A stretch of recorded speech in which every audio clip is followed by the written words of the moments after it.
salah satu masalah yang sebenarnya bisa melihat bahwa daya beli masyarakat Indonesia tuh udah mulai menurun. Kayak uang itu adalah statusku gitu kan. Oke. Ya udah kita spending aja gini biar misalnya gue bisa naik derajat. Ada juga yang kayak gitu.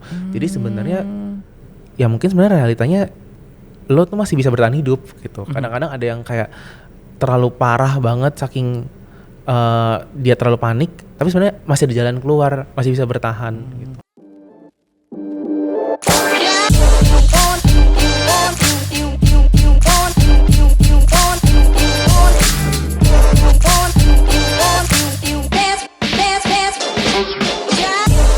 Selamat datang di Bicara Uang. Ketemu lagi barengan sama Reza Al-Kadri. Apa kabar sahabat Mirai Aset dimanapun kamu berada. Dimana kali ini kita akan ngobrol-ngobrol barengan sama bintang tamu kita. Kita kenalan dulu, dia adalah seorang mental health doodles.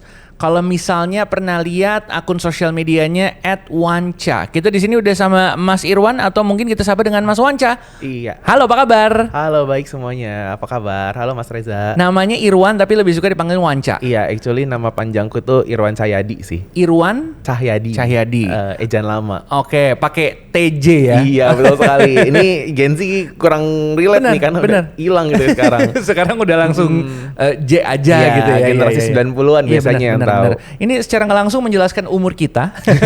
Tapi kita nggak usah ngebahas seputar generasi kita. Tapi yang kita pengen bahas tuh sebenarnya soal keuangan pastinya dong. Betul. Karena kalau kita lihat di social media dari Mas Wanca sendiri gitu ya. Di sini title-nya adalah content creator mental health. Iya. Dengan doodles yang ditawarkan yang ada di sosial medianya. Ya. Mungkin sebelum kita ngobrol lebih lanjut nih, boleh cerita dikit soal backgroundnya. Oke, jadi halo semuanya, kenalin nama gue Wanca. Gue adalah seorang content creator. Biasanya dikenalnya dengan karya gue yang gue sebut mental health doodles. Oke. Jadi itu merupakan ilustrasi dan juga narasi tentang kesehatan mental dan juga pengembangan diri biasanya. Jadi ada gambar dan tulisan basically. Oke. Dan sebenarnya background gue tuh bukan anak psikolog ataupun desain grafis or something. Oh gitu. Jadi to be honest, gue tuh lulusan dari ITB, jurusan mikrobiologi. Mikrobiologi. Yes, jadi sebenarnya gue itu anak lab, anak sains. Tapi memang karena kecintaan gue dalam bidang mengajar, dari tahun pertama gue kerja, gue lulus, gue langsung banting setir. Oke. Gue rasa banyak juga nih teman-teman pendengar yang kerjanya nggak sesuai jurusan, satunya kayak gue. Dan gue yakin kan pasti bisa survive lah. Gitu. Sedikit soal mikrobiologi tuh ngebahas dan ngajarin soal apa sih? Itu belajarnya lebih ke, kan ada biologi ya, belajarnya hewan, tumbuhan gitu ya. Kalau gue belajarnya ke mikroorganisme. Jadi kayak seperti? bakteri, jamur, alga, virus, iya. Itu kepake banget sih buat ngadepin COVID kemarin sebenarnya. Tapi bukan angkatan gue karena ya udah agak sepuh dikit ya gitu. Oke. Jadi backgroundnya justru dari dunia sains ya, dari mikrobiologi. Awalnya tadi seperti yang lo bilang di awal gitu, gue kira lo either anak finance yang suka art atau anak art yang suka finance. Ternyata nggak dua-duanya. Enggak sih. Tapi menurut gue emang skill finance itu penting banget ya zaman sekarang. Oke. Apapun itu harus bisa gitu. Nah, ini nih yang kita pengen tanya. Sebenarnya apa hubungannya menurut lo pribadi ya antara keuangan dan kesehatan mental? Wah, menurut gue sebenarnya jadi di salah satu sesi-sesi yang sering gue sharing atau misalnya kayak workshop dan lain-lain, gue pernah belajar ada 8 pilar dari well-being. 8 pilar. Well-being itu kalau bahasa Indonesia mungkin kayak kesejahteraan diri, kesejahteraan individu, yang mana salah satu pilarnya itu adalah financial gitu ya. Jadi kesejahteraan diri kita dan mental kita itu nggak akan terlepas dari faktor finansial. Tentunya nggak cuma tunggal finansial ya, ada beberapa faktor lain nih teman-teman kalau misalnya mau googling juga atau bisa pelajarin dan jadi refleksi pribadi. Itu ada secara pekerjaan juga yang paling dekat, secara edukasional juga. Jadi pendidikan itu juga sangat berpengaruh. Termasuk juga bagaimana kita bersosialisasi, termasuk juga lingkungan kita bertumbuh. Jadi dari orangnya, tempatnya, sistemnya. Dan juga nanti balik lagi ke fisik kita juga gitu. Jadi semua itu akan sangat berpengaruh sama kesejahteraan atau well-being kita gitu. Tidak terlepas dari finansial. Bisa dibilang salah satu yang paling penting nggak? Apa semuanya sama-sama penting dalam lampannya? Bisa dibilang finansial itu salah satu hal yang bisa dibilang sebagai akselerator untuk nge-boost yang lain. Gitu. Iya, tapi menurutku financial itu bukan jadi goals utama sih, tapi sebagai tools gitu ya. Untuk kita bisa menjadi manusia yang beradab, manusia yang berdaya, berdampak, berkarya seperti itu. Ini kalau kita ngomongin soal statistik yang ada gitu ya, atau mungkin bisa kasih beberapa contoh nggak sih adanya keterikatan antara masalah keuangan dan juga kesehatan mental. Contohnya banyak orang yang stres atau depresi karena uang, atau mungkin kehilangan pekerjaan. Ada data-datanya nggak yang bisa di-share? Sebenarnya gue baca beberapa ya, tapi kalau angka exactnya gue sebenarnya mungkin kurang bisa memprovide berapa tahun berapa gitu ya. Tapi dari pengetahuan lo aja gitu ya. Tapi secara statistik yang pernah gue baca di tahun ini aja itu sudah banyak orang yang dari statusnya itu dari ekonomi menengah dia menjadi ekonomi menengah ke bawah. Gitu. Itu udah banyak, kalau nggak salah kurang lebih sekitar 30-40% shifting tuh ya. Shifting. Dan itu berdasarkan ketentuan yang kalau mungkin penonton atau mungkin Mas Reza pernah dengar, itu tuh tentang yang misalnya pengeluaran per bulanan lu berapa. Setahu gue kayak misalnya di atas 6 juta berarti lu udah menengah ke atas gitu ya. Kalau misalnya lu di antara 1,2 juta sampai 6 juta berarti lu menengah kayak gitu. Nah itu tuh dari data seperti itu aja itu udah banyak yang menurun. Itu salah satu masalah yang sebenarnya bisa melihat bahwa daya beli masyarakat Indonesia tuh udah mulai menurun gitu. Dan itu pengaruhnya banyak sekali tentunya. Tapi cerita-cerita kayak gini di followers lo di social media tuh banyak? Jujur banyak banget sih.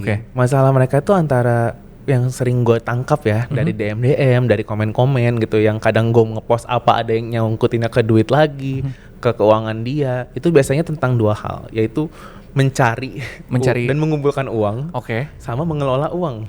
Oh gitu, ini jadi dua hal yang berbeda ya? Iya, dua hal yang berbeda. Karena orang yang pintar salah satu bisa jadi yang lainnya dia kurang mampu gitu.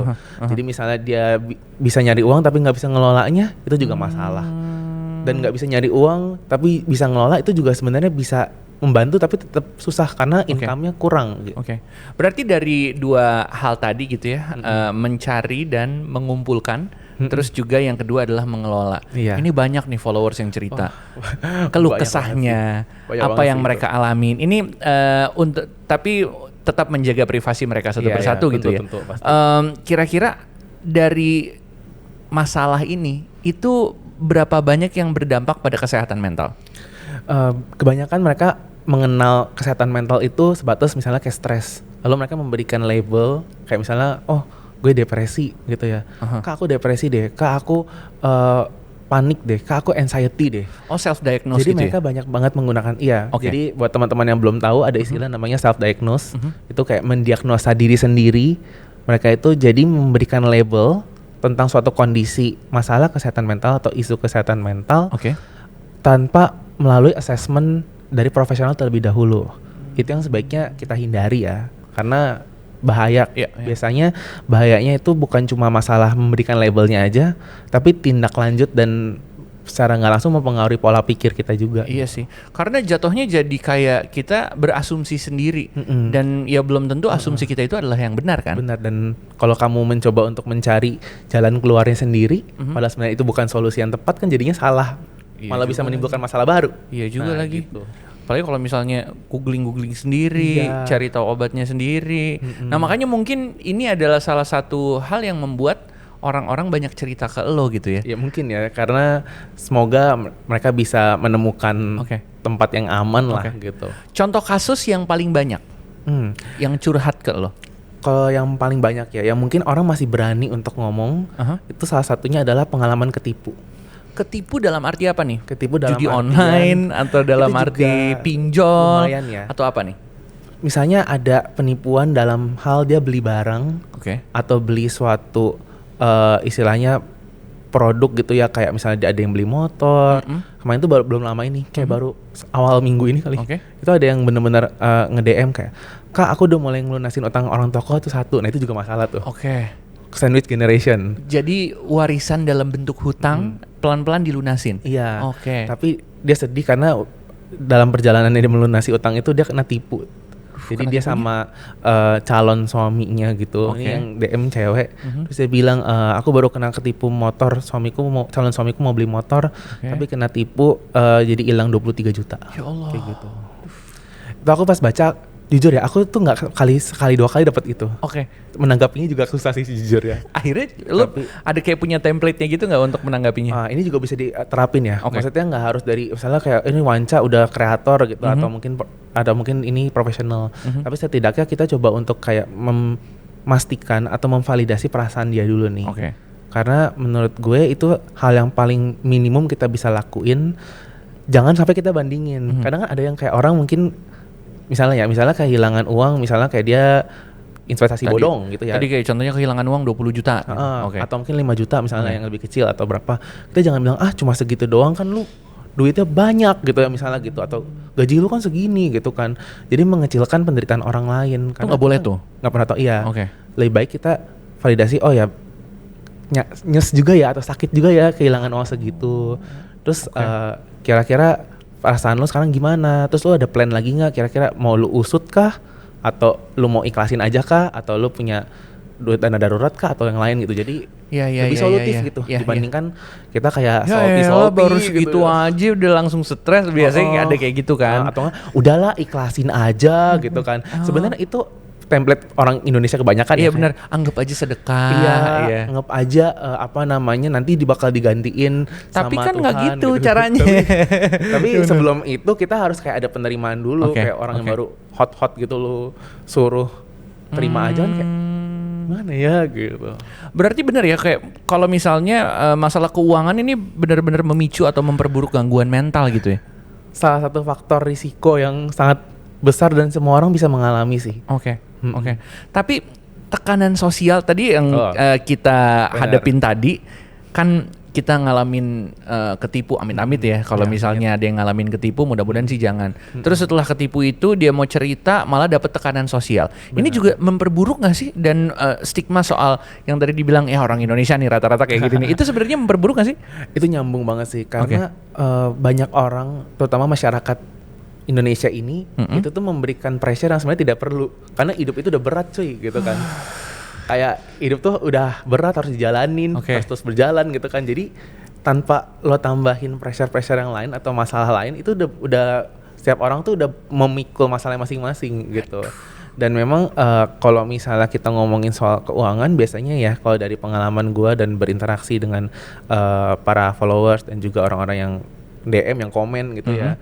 Biasanya mereka tuh suka merasa adanya peer pressure. Selain misalnya banyak juga yang sandwich generation. Gue juga mencoba untuk berempati gitu sih pertama. Dan yang paling sering itu adalah mereka tuh kayak merasa teman-teman sekitar gue tuh membeli barang A misalnya dan itu normal gitu. Tapi gue tuh nggak punya, gue tuh pengen. Tapi sebenarnya duit gue tuh agak nggak cukup ya gitu. Nggak gue budgetin nih buat ini. Tapi pada akhirnya mereka beli karena mereka suka takut dengan peer pressure. Ya FOMO tuh juga ada tuh berarti. FOMO ada. Kayak ada krisis kayak misalnya quarter life crisis yang mereka masing-masing terutama buat yang Gen Z yang baru kerja atau mungkin yang kayak middle di antara 30-an itu juga masih berpengaruh sampai situ. Umur kita itu. Siapa ya yang masih itu umur ini ya. Tapi tekanan sosial lainnya tuh juga berpengaruh, contohnya kayak bullying secara sosial media atau mungkin peer pressure dari nggak cuma teman, berarti keluarga juga punya peran kayak gitu ya. Iya, karena sebenarnya bagaimana keluarga kita membesarkan kita ini gue pernah baca juga dari buku dan kebetulan kemarin juga sempat ikutan kelas financial literation gitu. Itu gue belajar bahwa sebenarnya pengasuhan orang tua atau bagaimana orang tua tuh men-treat kita selama kita masih anak-anak. Kan kalau anak-anak kan kita belum matang ya, pola pikir kita masih banyak menyerap dari sekitar, masih berkembang. Jadi itu berpengaruh juga ketika kita dewasa sebenarnya.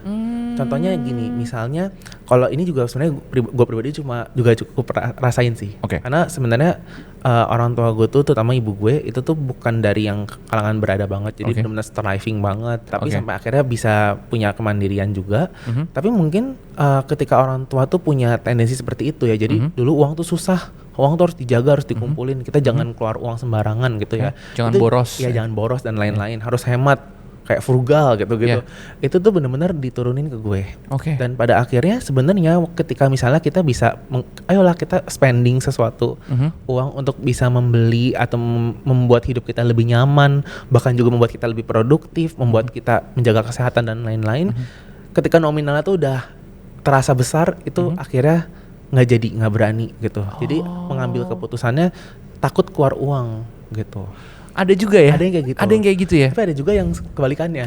Bodo amat keluarin uang. Iya, kayak uang itu adalah statusku gitu kan. Ya udah kita spending aja gini biar misalnya gue bisa naik derajat. Ada juga yang kayak gitu. Jadi sebenarnya bagaimana kita terbiasa dengan uang dari kita masih kecil sampai remaja sampai dewasa itu sangat menentukan bagaimana sikap kita ketika sekarang umur 20-30 misalnya gitu. Berarti ada dua nih. Yang pertama orang yang memutuskan untuk ya kita ambil contoh frugal living gitu ya. Iya. Dan yang satu lagi adalah orang yang berfoya-foya. Maksudnya kayak uang adalah status seperti yang lo bilang di situ kan. Berarti di sini ada masalah sama pengelolaan uangnya dong. Iya, dan sebenarnya yang jadi masalah adalah ketika terlalu ekstrim.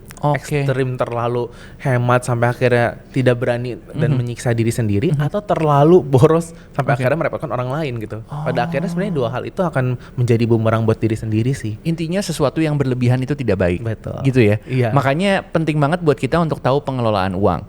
Tapi kan nggak semua orang tuh dikasih kesempatan untuk belajar soal masalah penanganan uang. Itu makanya. Financial knowledge-nya tuh mungkin terbatas gitu ya. Nah, dengan pengelolaan uang yang buruk, ini ternyata berpengaruh sama kesehatan mental juga nggak sih kalau dari pengalaman lo sendiri gitu dengan followers lo ya?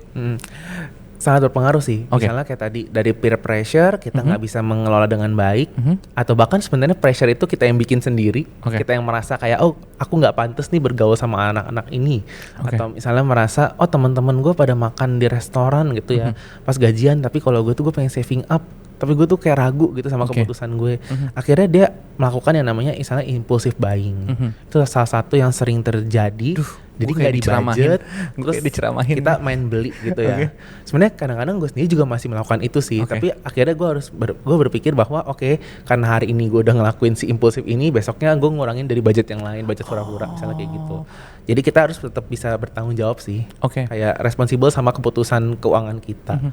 Itu sih penting banget sih buat kita untuk bisa sadar gitu ya. Apalagi di tengah ketidakpastian finansial nih. Apalagi nih kalau misalnya gue bisa tambahin, misalnya lu melakukan impulsif buying itu dalam keadaan lu nggak ada dana darurat, terus lu belum mulai investasi gitu ya, kayak aduh udah mepet banget tuh tabungan lu gitu ya, lu belum istilahnya mencoba untuk grow your passive income dan lain-lain gitu. Dan tambahan laginya tuh hutang konsumtif. Hutang konsumtif itu apa tuh? Jadi hutang konsumtif adalah kayak misalnya lo beli barang, apalagi cicilan lagi gitu ya. Tapi sebenarnya itu bukan sesuatu yang penting atau berguna atau membuat lo bisa lebih produktif lagi. Banyak ya kayak gadget-gadget atau saya bahkan harta benda gitu ya. Ya kita you name it lah, pasti kalian tahu lah punya definisi masing-masing tentang itu. Gue sih ngalamin itu juga ya. Beli sepatu cicil 3 kali.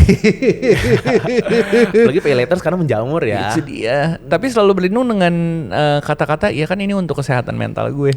Iya kayak healing gitu kan banyak banget. Itu sebenarnya keputusan finansial yang salah atau benar? Dan kayaknya banyak followers yang ngalamin itu juga kan? Menurut gue banyak sih. Dan kadang, tapi kalau gue sih gue merasa gue cukup aman sih. Jadi kayak pokoknya gue suka kayak ngebudget di awal gitu. Jadi kayak pokoknya bulan ini misalnya contoh misalnya gue udah budget hura-hura gue itu misalnya 3 juta. Jadi itu kayak di luar makan dan sehari-hari. Jadi kalau misalnya gue mau nonton bioskop, gue mau apa itu udah di situ.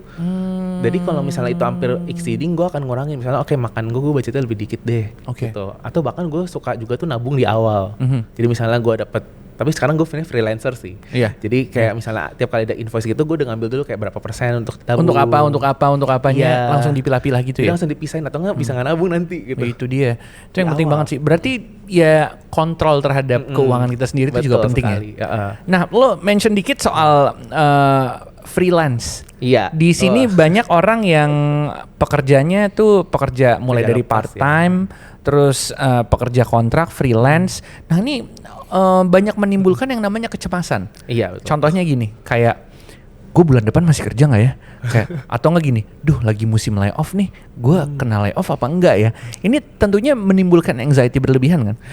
Menurut gue itu sangat menimbulkan sih, karena gue sendiri juga alumni layoffan. Jadi gue di kantor lama itu gue juga kena layoff. Dan cukup gue bersyukur juga sih sebenarnya, karena gue udah mulai si konten ini jadi cerita pribadi dikit ya. Karena jadi ada sumber pendapatan lain gitu dari freelance ini. Jadi memang penting juga sih untuk punya beberapa sumber income buat teman-teman, baik itu misalnya masih active income, jadi kayak istilah lu masih kerja, secara langsung lu menukarkan waktu lu buat dapat uang itu, atau ya passive income, misalnya kayak berinvestasi kayak gitu. Itu penting banget buat gue sendiri. Dan pasti ada aja sih perasaan cemas, khawatir, takut. Kayak misalnya ada satu project udah closing, bahkan pas projectnya jalan aja kita mikir kayak ini invoice kapan cair ye, gitu, kapan transfer ye. Udah lewat, katanya kemarin satu minggu, terus kayak udah gue hitungin udah 8 hari, 9 hari kok belum nggak cair-cair gitu kan. Itu salah satunya. Belum juga misalnya ada yang mau pitching, kalau gue kan kadang-kadang suka banyak project-project yang dari pitchingan gitu ya, agency or something gitu. Itu juga deg-degan, ini tembus nggak ya, gue di approve nggak ya gitu kan. Gitu. Jadi memang kecemasan tuh wajar sih. Dan yang ngalamin hal ini banyak banget. Dari followers tuh cerita-ceritanya juga banyak nih. Dan setahu gue statistik Indonesia sendiri itu pekerja sektor informal tuh banyak banget. Jadi bukan kerja kantoran tuh sebenarnya memang kelihatannya kayak banyak ya, apalagi kalau misalnya lu mainnya kayak SCBD gitu ya, kayak daerah-daerah Jaksel, daerah-daerah perkantoran, iya gitu kan. Tapi kalau misalnya lu lihat secara global, secara lebih luas gitu ya, skupnya Indonesia itu banyak banget sektor informal yang misalnya kayak dari bisnis, wirausaha, freelancer, itu semua pasti punya kecemasannya masing-masing. Yang punya bisnis bingung nih kalau tiap gajian mesti ngegaji karyawannya, misalnya kayak gitu. Terus juga kalau misalnya cash flow-nya kurang bagus gitu ya, yang freelance tadi itu memang semua punya kecemasannya masing-masing. Salah satu hal yang membuat kita supaya mengurangi kecemasan adalah kita punya planning yang bagus soal finansial gitu ya. Makanya kalau misalnya sahabat Mirai Aset di sini lagi sambil memupuk gimana nih caranya untuk bisa menjadi mapan. Nah, sekarang saatnya jadi mapan bersama M-Stock dari Mirai Aset. Kita lihat yang satu ini dulu. Definisi mapan itu berbeda untuk setiap orang. Ada mereka yang ingin terlihat mapan, dan mereka yang memang peduli masa depan. Mereka yang hidup untuk hari ini, dan mereka yang membangun masa tua sedari muda. Mereka yang pusing karena efek inflasi, dan mereka yang santai berinvestasi. Aplikasi M-Stock hadir untuk mereka yang ingin jadi mapan. Perkuat kendali keuangan dengan produk investasi yang beragam. Dan pantau semua pergerakan dari satu aplikasi. Baik bagi pemula maupun pemain lama. Saatnya jadi mapan bersama M-Stock dari Mirai Aset. Download aplikasinya sekarang.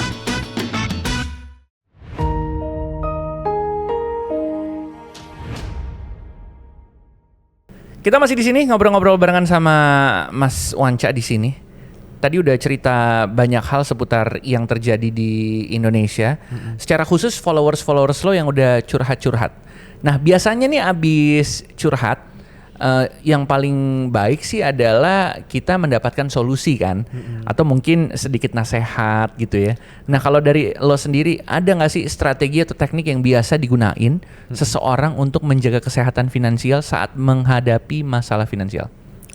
Sebenarnya bisa dibilang kita harus benerin dulu mindset dari orang-orang tersebut, karena banyak banget nggak cuma tentang financial aja, tapi semua masalah terkait kesehatan mental. Orang-orang tuh pengen dapat solusi yang instan, solusi yang langsung, pokoknya hari ini beres gitu ya. Padahal sebenarnya kalau kita lihat lagi, masalah yang muncul itu biasanya tuh timbul karena habit, karena kebiasaan. Kayak misalnya lagi nih, kayak kamu mengalami kesulitan keuangan karena misalnya lagi kehambat nih pekerjaan, jadi kayak lagi nggak kena layoff misalnya gitu, atau invoice belum cair, atau mungkin belum jelas nih abis ini freelance berikutnya apa gitu ya. Nah, itu sebenarnya kan berakar dari apa yang lo lakukan dengan gaji dan invoice lo sebelumnya gitu ya. Apakah lo tidak menyisihkan sebagian untuk keamanan hidup lo? Iya, misalnya gitu. Apakah kemarin misalnya itu dilakukan atau digunakan terlalu banyak pada satu pos tertentu, misalnya kayak kamu belanja sesuatu atau punya kebutuhan lain gitu, atau memang sebenarnya faktanya emang nggak cukup gitu, berarti memang harus punya funnel atau sumber pendapatan lain kayak gitu. Dan memang ini terlepas dari gue tidak bisa menutup mata juga bahwa memang sebenarnya di Indonesia itu masih banyak sistem keuangan yang jujur masih bobrok gitu ya. Maksudnya kayak dari tadi pengalaman ditipu itu kan menandakan bahwa orang-orang banyak yang melakukan kecurangan gitu dan kayaknya leluasa gitu ya untuk melakukan kecurangan gitu ya. Jadi kalau ada istilah namanya kemiskinan struktural gitu ya, itu juga sebenarnya kita tidak bisa menutup mata dari hal itu. Bahwa memang banyak orang-orang yang sayangnya di kehidupan ini dia tidak beruntung. Jadi ketika memang terjebak dalam kemiskinan struktural itu susah banget karena lingkungannya tidak mendukung, mendapatkan edukasi susah, mendapatkan kebutuhan sehari-hari aja udah megap gitu ya. Jadi memang susah buat itu, tapi bukan berarti tidak mungkin gitu. Setidaknya dari apa yang bisa dilakukan secara mandiri itu dan kamu bisa menemukan atau siapa orang itu bisa menemukan siapa saja bisa menemukan bagaimana dia bisa nyaman dan istilahnya aman dengan kecukupannya masing-masing gitu. Biasanya nih ya orang-orang kalau misalnya lagi panik, contohnya layoff nih, atau mungkin invoice-nya nggak cari-cari, ini gimana dapat uang? Biasanya kan mereka gegabah untuk ngelakuin sesuatu gitu ya. Itu berpengaruh sama kesehatan mental nih. Sementara yang kita tahu di zaman sekarang gitu ya, ada yang bilang ya lu tenangin diri lu dulu. Mungkin caranya dengan apa? Meditasi kek, atau mungkin lu benerin coping mechanism lo coba untuk bisa jadi dewasa. Sebenarnya hal-hal ini juga berpengaruh nggak sih untuk menghadapi tekanan keuangan? Kalau menurut dari pengalaman gue dan juga banyak yang share itu sebenarnya memang ketika ada suatu masalah, ketika kita panik, ketika kita merasa terancam atau khawatir, ada baiknya kita mencoba untuk meregulasi si emosi itu dulu sih. Meditasi dan juga mungkin ada yang misalnya kalau orang sebutnya sebutnya itu healing gitu ya. Padahal sebenarnya mungkin dia liburan atau mungkin dia retreat aja gitu dari kondisi kenyataan sekarang gitu kan. Banyak juga yang kayak gitu kan. Kalau misalnya orang kantoran mungkin ngambil cuti dulu gitu ya, break dulu. Itu sebenarnya bisa sangat bermanfaat. Kenapa? Karena lo memberikan waktu buat diri lo sendiri lagi untuk kembali menaruh kompas dalam kehidupan lo kayak apa sih yang terjadi. Jadi lo bisa punya waktu untuk ngelihat secara clear apa aja masalah-masalah yang lagi dihadapin gitu. Dan ya mungkin sebenarnya realitanya lo tuh masih bisa bertahan hidup gitu. Kadang-kadang ada yang kayak terlalu parah banget saking dia terlalu panik, tapi sebenarnya masih ada jalan keluar, masih bisa bertahan gitu. Kalau dari pengalaman lo sendiri ketika ada di masalah yang membuat panik itu, coping mechanism lo caranya seperti apa? Sebenarnya salah satu coping mechanism yang gue cukup nyaman itu adalah cerita. Dan sebenarnya cerita itu mungkin kadang-kadang kita juga susah ya, karena belum tentu mendapatkan teman cerita, baik itu keluarga atau sahabat atau teman, apalagi teman kerja gitu yang kayak bisa relate dan bisa mendengarkan dengan baik. Dari situ sebenarnya memang kita harus pilih-pilih sih yang mana yang kira-kira kita nyaman untuk cerita, termasuk juga latihan buat kita menjadi teman cerita yang baik gitu. Iya benar-benar. Kan katanya pendengar yang baik justru juga adalah seorang yang ingin didengarkan. Sebenarnya. Itu benar ya. Itu benar banget. Jadi sebenarnya kita latihan juga buat diri kita sendiri dan harapannya apa yang kita lakukan ke orang lain itu bisa menular juga ke mereka. Itu dia. Jadi ya kalau misalnya kita nasihatin orang ya kita juga harus siap untuk bisa nasihatin diri kita sendiri gitu. Dan gue rasa orang-orang banyak yang cukup nyaman cerita sama stranger gitu sih. Makanya banyak yang DM gue gitu kan kayak, karena mungkin dia merasa aman nih sama Wanca, dia nggak mungkin spill ke emak gue atau ke pacar gue gitu. Atau nggak gini, kayak kalau misalnya kita cerita sama orang yang kita kenal ada kemungkinan dijudge. Tapi kalau cerita sama orang yang stranger mungkin ya kita nggak tahu dia gimana, jadi kayak no hard feeling aja gitu. Nggak takut dijudge, nggak takut dibocorin gitu. Jadi cerita itu sebenarnya salah satu tempat yang sangat dibutuhkan sama semua orang. Karena nggak ada orang yang suka merasa sendiri gitu ya. Itu sih yang pada akhirnya ketika lo ngeliat teman-teman gue tuh pada ada yang ngedukung gue, atau ada orang yang mungkin juga seperjuangan dan dia berhasil bangkit, kita jadi ada semangatnya lagi tuh. Berarti sebenarnya ya kalau misalnya orang sampai cerita ke stranger itu, ini koreksi gue kalau salah gitu ya. Apakah karena ada kesenjangan sosial antara keluarganya kah mungkin, atau pasangannya, atau temannya gitu? Justru itu kalau dia cerita sama orang yang dia kenal malah tambah tekanan mental. Bisa dibilang sebenarnya kalau yang mungkin dia belum menemukan tempat yang aman dari orang-orang yang dia kenal. Dan itu sebenarnya cukup sering berbahaya ya, dan banyak sebenarnya. Karena mereka kalau dari pengalaman gue sendiri dan orang-orang yang banyak cerita sama gue juga, mungkin mereka merasa kok kalau aku cerita aku malah dibandingin, kayak tadi kan adu nasib kayak gitu kan. Lu masih mending gue gitu tuh, sering tuh. Atau dinasihati sama orang keluarga misalnya, om, tante dan lain-lain gitu, yang kayak masa nggak, misalnya kayak sesimpel kayak misalnya masa nggak nikah, masa nggak beli rumah sendiri, masa tinggal numpang terus, emang nggak malu apa gitu kan. Atau misalnya yang lebih to the extent lagi, misalnya lebih ke gender gitu ya, kayak kok cowok misalnya gajinya lebih kecil dari cewek, itu banyak banget tuh. Jadi peer pressure tuh banyak. Padahal kalau misalnya dalam keluarga kecil atau bahkan dalam diri sendirinya itu nggak jadi masalah, kenapa harus orang lain masalahin sih? Iya juga sih. Yang nasihati tapi tidak juga kaya dan juga tidak melakukan gitu. Om juga dimarahin istrinya.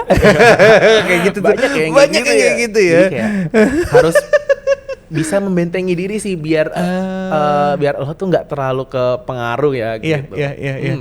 Ya jadi penting banget bisa mendapatkan comfort zone. Jadi kalau misalnya keluarga yang justru suportif tuh justru rezeki yang bagus ya. Iya, itu bisa dibilang privilege gitu sebenarnya. Gak semua orang tuh punya loh. Sampai keluarga yang suportif tuh dibilang privilege tuh lucu loh. Bener, kayaknya adanya cuma di Indonesia deh. Sumpah, soalnya banyak juga keluarga yang istilahnya walaupun dia utuh ya secara kakak gitu ya. Tapi sebenarnya kalau bahasa psikolognya gitu kayak disfungsional. Jadi kayak tidak berperan dan tidak hangat gitu. Ada secara fisik tapi belum tentu ada secara mental. Betul sekali. Secara emosi tidak ada. Kosong gitu. Itu banyak. Enggak usah. Maaf ya kalau ada yang tersentil gitu, jadi nggak enak. Tapi sebenarnya ini yang harus kita tahu karena fakta-fakta pahit ini yang mungkin bisa membuat kita melek gitu ya. Iya.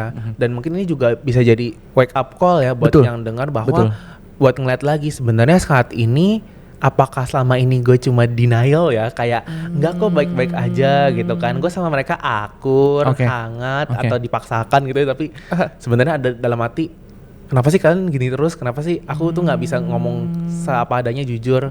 Kalau misalnya aku ada masalah keuangan, kenapa aku nggak bisa cerita kayak gitu, kenapa aku merasa ini aib gitu. Terus juga berpengaruh sama ini sih, gue tadi gara-gara lo bilang privilege gitu ya. Salah satu yang menurut gue privilege adalah ya kita punya kemapanan seputar pengetahuan finansial kan. Betul sekali. Kayak itu ternyata berpengaruh dan yang lo bilang tadi di awal ya, dimulai dari keluarga. Betul. Iya kan, kalau misalnya pola asuhnya ternyata bagus buat pendidikan finansial, itu berpengaruh kita ketika kita dewasa nanti. Banget. Nah, masalahnya nggak semua keluarga seperti itu, dan nggak semua rumah tangga mungkin di Indonesia ada hal-hal seperti itu.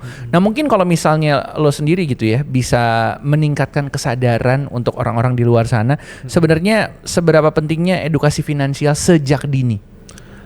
Menurut gue kita sebagai yang tinggal di Jakarta aja ya, itu tuh sebenarnya udah sangat beruntung bahwa kita dekat dengan pendidikan yang baik, kita dekat juga dengan informasi-informasi yang banyak, termasuk juga seputar kesehatan finansial, financial planning, terus juga mencatat pengeluaran. Itu kan juga orang belum tentu semua ngelakuin ya. Walaupun kadang-kadang gue juga suka lupa sih. Saya juga. Tapi setidaknya lo bisa kira-kira lah ya, kayak sebulan berapa gitu. Banyak orang yang kayak sama sekali nggak lihat gitu, jadi kayak asal belanja atau asal ngutang gitu, karena kan ngutang kan lebih enak ya daripada bayar, minjem tuh lebih enak daripada bayar gitu kan, jadi kayak daripada bayar langsung gitu. Jadi kadang-kadang ada juga tuh yang kayak gitu. Dan menurut gue sebenarnya kesadaran akan finansial itu sekarang udah banyak banget sumbernya. Termasuk juga sumber-sumber yang gratis. Kayak misalnya Mire juga suka mengadakan edukasi kan tentang finansial, tentang pasar modal dan lain-lain juga gitu. Itu salah satu yang gue rasa dari keberadaan ini juga udah sangat membantu banyak orang gitu. Cuma masalahnya aksesnya aja gitu yang masih susah kadang-kadang. Ya mudah-mudahan dengan kita ngobrol-ngobrol kayak gini kan bisa diakses dimanapun gitu ya. Betul sekali. Di YouTube channel kita orang-orang bisa nonton dan mudah-mudahan makin melek gitu ya. Dan melek juga sama kesehatan finansial dan pastinya kesehatan mental. Karena saling berhubungan. Nah itu dia. Apalagi akan ada World Mental Health Day. Iya. Jadi FYI nih teman-teman, kalau misalnya World Mental Health Day itu atau Hari Kesehatan Mental Sedunia, itu biasanya diperingati pada tanggal 10 Oktober setiap tahun ya. Jadi sekarang ini kan tahun 2024 ya. Biasanya tuh mereka suka ada tema-tema tertentu. Tapi kayaknya by dari tanggal sekarang kita record mungkin belum di announce ya, tapi memang suka ada topiknya, dan semoga sih ini juga bisa jadi salah satu pengingat ya buat menjaga diri kita sendiri, menjaga kesehatan mental orang-orang sekitar kita, termasuk juga memperhatikan kondisi-kondisi dan aspek kehidupan yang mendukung itu. Ya tidak terlepas juga dari kita ngomongin duit di sini, kita ngomongin financial. Gitu. Yang paling sering diabaikan sama orang-orang di Indonesia soal kesehatan mental itu apa sih? Yang sering diabaikan itu adalah sebenarnya banyak orang yang mungkin nggak nyadar bahwa kesehatan mental itu bukan cuma tanggung jawab pribadi, tapi tanggung jawab komunal sebenarnya. Jadi kesehatan mental itu walaupun kita sebagai individu kita punya istilah, kita bawa diri kita masing-masing, kita bawa fisik kita bawa jiwa kita sendiri-sendiri, tapi sebenarnya bagaimana kita membangun suatu sistem dan lingkungan yang sehat di mana kita bisa cerita, kita bisa didengarkan juga, kita bisa istilahnya mencari solusi bareng-bareng untuk masalah hidup dan beban hidup yang banyak gitu ya. Itu sebenarnya sangat berharga dan sangat penting dimanapun kita menjalani peran kita, bagi di tempat kerja, di istilahnya di rumah, dan di tempat lainnya gitu. Pesan untuk orang yang sedang menonton kita, mungkin sahabat Mirai Aset yang lagi nonton nih, pentingnya untuk berjuang dengan masalah keuangan dan kesehatan mental di saat yang bersamaan. Buat teman-teman sahabat Mirai Aset semuanya yang lagi nonton, kapanpun, percayalah bahwa masalah itu pasti akan berlalu. Itu pasti, itu nggak ada yang abadi kan. Kepastian adalah hal yang paling pasti di dunia ini hanyalah ketidakpastian. Jadi semua masalah pasti berlalu. Cuma pasti saat menjalaninya atau saat melewatinya tidak nyaman. Itu adalah hal yang sangat wajar sekali gitu. Dan di balik ketidaknyamanan itu kita juga harus menghadapinya kan pada akhirnya. Jadi jangan mau stuck terus di fase ketidaknyamanan. Iya, dan pelan-pelan berprogres walaupun nggak mudah. Coba upgrade diri lagi. Menyadari bahwa mungkin banyak hal yang nggak bisa kita kendalikan di luar sana, baik itu di pekerjaan, baik itu dalam proses mencari uang atau mengelola uang gitu ya. Karena kan kadang-kadang keuangan juga bukan buat kita doang ya, buat kalian kerja atau kalian ngumpulin uang itu kan. Tapi percayalah bahwa nanti pastinya ada masa-masa kita bisa panen hasil-hasil kerja keras kita, hasil kita belajar. Gitu. Jadi nggak mungkin, dan aku yakin sih semua orang yang berusaha pasti juga pada akhirnya akan bisa mencapai itu, terlepas dari hambatan-hambatan yang di luar kendalinya. Terakhir nih, langkah pertama yang mesti diambil seseorang buat memulai jalan menuju kesehatan mental dan stabilitas keuangan. Jalan pertama untuk kesehatan mental dan stabilitas keuangan ya. Kemarin itu ada quote satu dari Mbak, boleh sebut nama ini? Boleh. Dari Mbak Prita Gozi. Jadi aku sempat ikutan kelasnya. Mbak Prita tuh state bahwa uang itu bisa membeli kebahagiaan, bisa membeli rasa bahagia sebenarnya. Kan ada yang suka nanya kan, emang bahagia bisa uang? Bisa sebenarnya. Tapi uang tuh belum tentu bisa beli rasa cukup. Jadi perasaan cukup itu juga tidak diajarkan di kelas gitu ya. Jadi diajarkan kayak gitu kan, kamu udah bisa beli ini, kamu cukup. Kan orang kan selalu kayak ngumpulin mau gitu. lagi. Tapi kecukupan itu, rasa cukup itu bukan berarti kamu berhenti. Jadi beda ya. Cukup itu beda sama berhenti gitu. Jadi kamu bisa merasa, bahasa Inggris itu content. Kau bisa merasa nyaman, kau bisa merasa cukup dan merasa penuh gitu ya, merasa aku sudah berusaha keras, aku bisa gratitude, aku bisa bersyukur juga sebenarnya gitu. Tapi kamu juga tidak berhenti untuk berusaha gitu. Itu mempengaruhi ke usaha-usaha yang kamu lakukan nanti ke depannya. Jadi kalau misalnya kamu kerja atau ngelakuin sesuatu atau mulai sesuatu gitu yang merintis, itu bukan didasari oleh karena panik, karena khawatir, tapi karena aku memang pengen punya dampak, punya karya dan berdaya dari hal-hal ini gitu. Nice. Mas Wanca, makasih banyak udah ngobrol-ngobrol barengan sama kita. Boleh promo-promo dikit, follow di mana sosial media? Boleh follow aku di Wanca, WANTJA di Instagram. Aku juga ada TikTok dan Twitter di XOXO Wanca. Dan sebenarnya aku juga udah rilis buku tentang kesehatan mental dari Mental Health Doodles. Judulnya Ini Aku. pakai tenda seru. Kalian bisa beli di toko buku, Gramedia, dan juga banyak e-commerce lainnya. Oke, siap. Terima kasih banyak udah datang ke Sama-sama, studio Reza. kita. Sama-sama. Mudah-mudahan obrolan kita bermanfaat dan bisa jadi pelajaran buat orang-orang yang menonton ya. Amin. Terima Itu kasih dia. juga. Terima kasih banyak Mas Wanca udah menjadi tamu kita, dan sampai ketemu lagi di episode berikutnya dari Bicara Uang bersama Rizal Kadri. Okay. Dadah. Dadah.